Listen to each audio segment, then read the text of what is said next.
से मेरा अनुरोध रहेगा कि कृपया कर 13 जून 2013 से लेके 2017 तक और फिर अगस्त 2022 के बाद के किसी भी नदी पुल पर बहुत ही सावधानी पूर्वक चले, वरना आपकी जान को कभी भी खतरा हो सकता है। खगड़िया पुल जिस तरह से गिरा है वह साफ बताता है कि उस समय नीतीश कुमार जी पथ निर्माण मंत्री के रूप में धृतराष्ट्र बने हुए थे और अफसरों ने जैसा चाहा उस व्यक्ति को और जैसे डिजाइन को टेंडर दिया, जिसका नतीजा है कि 2 बार खगड़िया का पुल गिर गया। उसके पश्चात माननीय ललन सिंह जी बने। आप सबको याद होगा कि ललन जी ने स्वयं विधानसभा में स्टेटमेंट दिया था कि बांध को चूहे खा गए। तो उस समय भी जो पुलें बनी होंगी, कैसी बनी होंगी, आप समझ सकते हैं। और आज भी जो पथ निर्माण मंत्री हैं वह शुद्ध धृतराष्ट्र की भूमिका में ही है, चाहे वह मुख्यमंत्री हो, चाहे नीतीश कुमार जी हो या पथ निर्माण मंत्री वर्तमान तेजस्वी यादव हो, दोनों धृतराष्ट्र की भूमिका में हैं और संजय जो समझाता है वही करते हैं।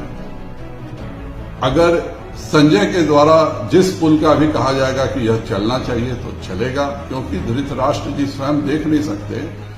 महाभारत के धृतराष्ट्र का संजय सच बोलता था, आज के धृतराष्ट्र का संजय केवल अपने व्यक्तिगत दिलचस्पियों के लिए झूठ बोलते हैं और जो समझाया जाता है वही माननीय मुख्यमंत्री और उप मुख्यमंत्री। बीच का जो अलाइनमेंट था वो लगभग 1100 करोड़ का था, जो परबत्ता के अगवानी घाट से सीधा मुंगेर रोड में मिलता था, और तीसरा 864 करोड़ का ब्रिज था जो सीधा भागलपुर के जाने के रास्ते में था। ये मैं ब्रिज का कॉस्ट बोल रहा हूं क्योंकि वो पूरा अलाइनमेंट है, पूरा जमीन अधिग्रहण का काम हुआ और अप्रोच का रोड काम हुआ। तो इन चीजों को पूरी तरह अध्ययन किया गया, सभी लोगों ने रिपोर्ट तैयार किया।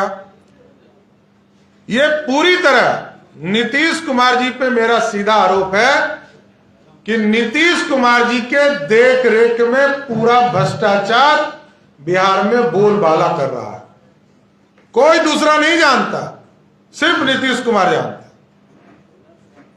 और पूरी व्यवस्था नीतीश कुमार जी के नाक के नीचे हो रहा है, नहीं उनके सामने हो रहा है, वो करवा रहे हैं। ये पूरा भ्रष्टाचार नीतीश जी के चलते हो रहा है और यही है नीतीश कुमार का विकास मॉडल। विकास मॉडल पर नीतीश कुमार जी को जवाब देना चाहिए। और वो आज क्या कहे, देखिए मैंने तो ये किया था, मैंने ये किया था। अब 18 साल हो गए भाई आपको मुख्यमंत्री जी, क्या पद गिना रहे हैं? विकास मॉडल यही है आपका और आप इसके जिम्मेदारी से कैसे भाग सकते हैं? और आप अपने ही सरकार को अपने जांच एजेंसी के लिए तय किया। यह पहला अनोखा सरकार है जो अपना जांच स्वयं कराना चाहती है। अरे भाई, आपको जांच कराना है तो पटना हाईकोर्ट के सिटिंग जज से जांच कराइए, तब तो दूध का और पानी का पानी होगा। ये तो सब लिपापोती हो जाएगा। जिस तरह भारत सरकार ने थर्ड पार्टी को, सीबीआई को दिया जांच के लिए, आपको भी नीतीश बाबू या तो हाई कोर्ट के सिटिंग जज से जांच कराइए, नहीं तो सीबीआई के माध्यम से इस पूरे पुल के संरचना, ठेकेदार, सारे लोगों की संलिप्तता को पूरी जांच कराना चाहिए। और सभी लोगों का एकदम क्लियर कट है, लोग पूरा देश मर्माहत है कि बिहार में हो क्या रहा है। बिहार की विकास की चर्चा होती थी, आज पुल ध्वस्त होने की चर्चा हो रही है। बिहार जहां पढ़ाई के लिए चिंता करता था, वहां आज पुल ध्वस्त होते हुए पूरा इंजीनियरिंग फेल होते हुए दिख रहा है। और बिहार में जब एनआईटी के स्टूडेंट बिहार के मुख्यमंत्री हों, इंजीनियर मुख्यमंत्री हो, तब फिर यह स्थिति है। अब तो भगवान ही ने बचा सकता है बिहार को। इसलिए मेरा सरकार से सीधा आग्रह है कि आप करें नहीं तो हम लोग हाई कोर्ट जाएंगे और इसकी जांच कराना चाहेंगे। जनता का पैसा लूटने किसी को नहीं देंगे। भारतीय जनता पार्टी पूरी तरह इस पूरे मामले की जांच कराना चाहती है, पूरी समीक्षा कराना चाहती है, और यदि दोषी नहीं होंगे तो कोई दिक्कत नहीं। पूरे मुख्यमंत्री से लेकर जो मंत्री रहे उन तमाम लोगों के खिलाफ जांच की इंक्वायरी होनी चाहिए कि इसमें किन लोगों की संलिप्तता है। आदरणीय नितिन जी से आग्रह करूंगा, क्योंकि इनके समय ये पूरे चीजों की समीक्षा हुई है, तो थोड़ा बताएं।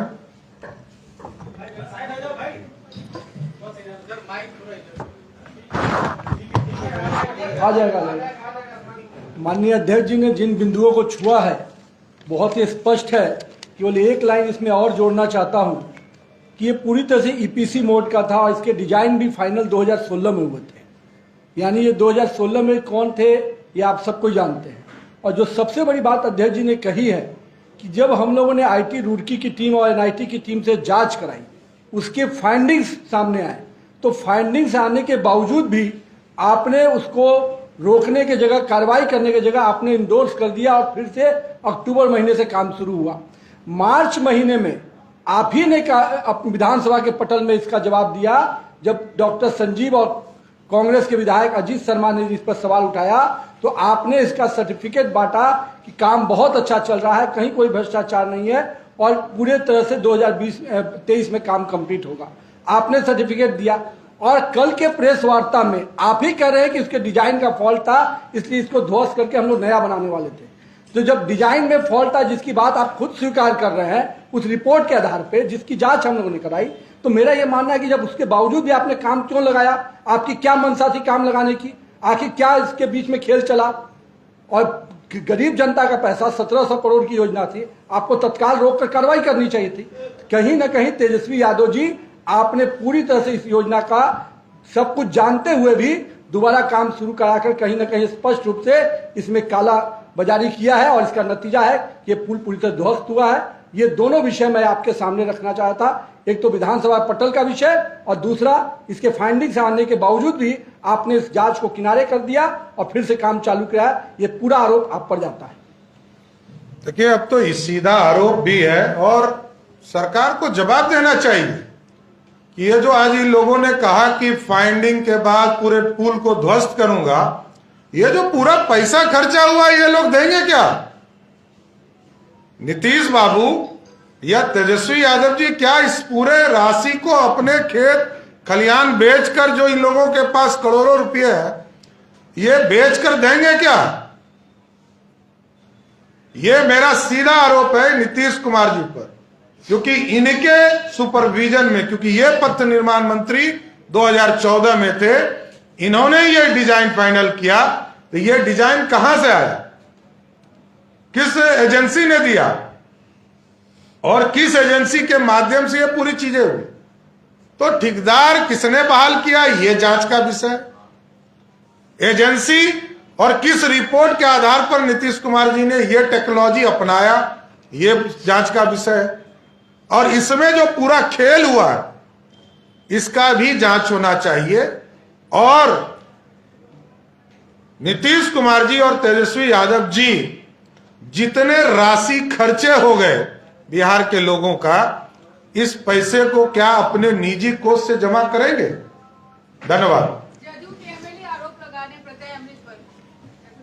देखिए, ये सरकार को जांच करना चाहिए और मैंने तो जांच का ही मांग किया है कि नीतीश कुमार की सरकार उच्च न्यायालय के माध्यम से या सीबीआई से जांच कराए, एकदम दूध का दूध पानी का पानी हो जाएगा। आप पर नीतीश कुमार आज बहुत गर्म थे। उन्होंने कहा कि आपको तो उन्होंने पर्वता से चुनाव जिताया है।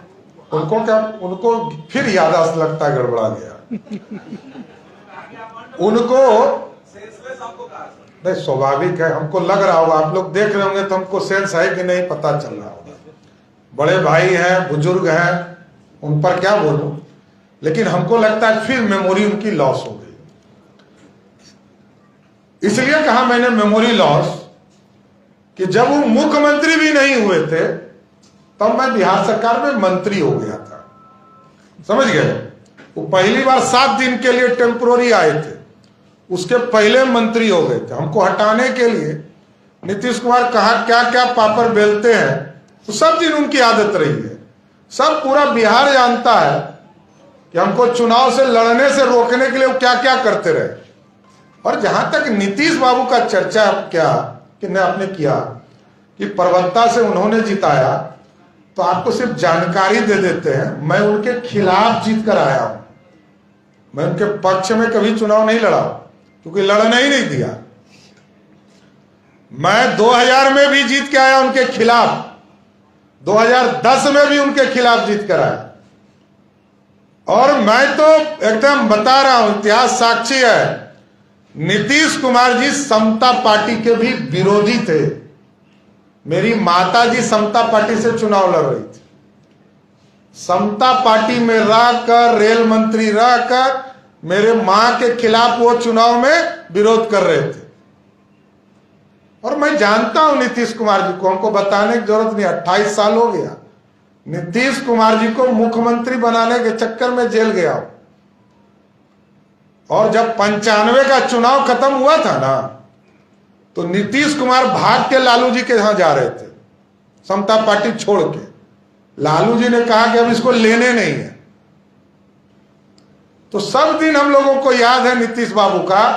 हम कोई पहले राजनीति में नहीं, मैं तो अब तो 4-5वीं बार सदन में जनता के आशीर्वाद से आया, और भाजपा का आशीर्वाद है। नीतीश कुमार जी आपको एक एक जवाब दूंगा, इसकी गारंटी देता हूं। धन्यवाद।